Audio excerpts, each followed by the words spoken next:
भजन गवाने का काम किया हमारे गुरु परम आदरणीय माननीय परम श्रद्धेय राधे श्याम यादव जी के पिताजी यानी हमारे बड़े पिताजी बहुत बहुत आशीर्वाद है।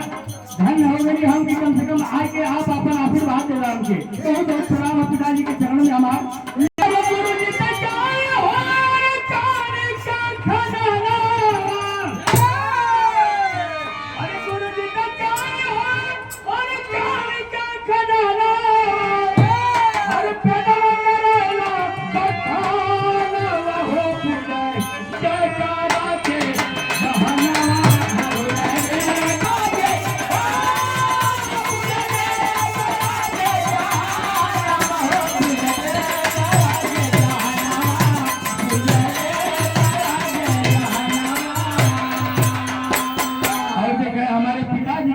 करते थे परम आदरणीय माननीय आप परम श्रद्धेय रामू भैया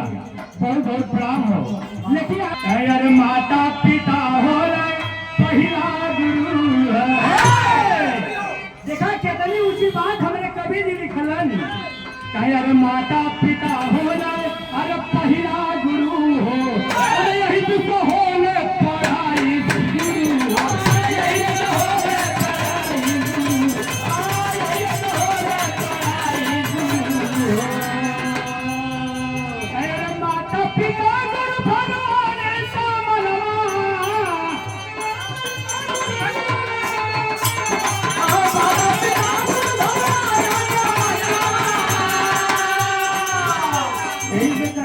नया जोतवैया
स्वामी बिहारी रमन कैले पूजनिया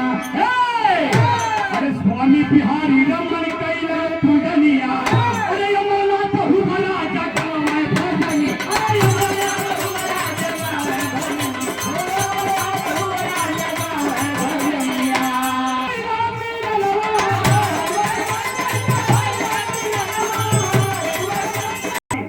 हमारे गुरु जी के छोटे भाई परम आदरणीय माननीय परम श्रद्धेय हृदय नारायण यादव जी बहुत बहुत नमस्कार प्रणाम हो। लिखलन क्या लिखले अरे स्वामी बिहारी रमन गवल भजनिया अरे स्वामी बिहारी रमन कैले पूजनिया अरे अमरनाथ हुबला जगा मैं भजनी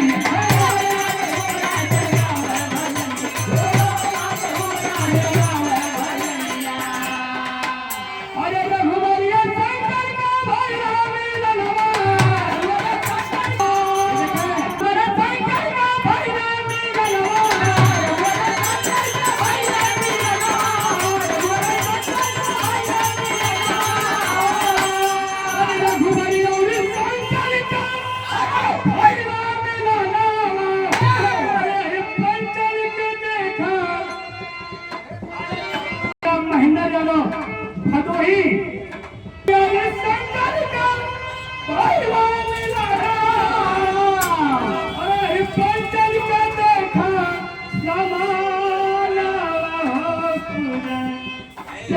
प्यारा के जहनवा आउले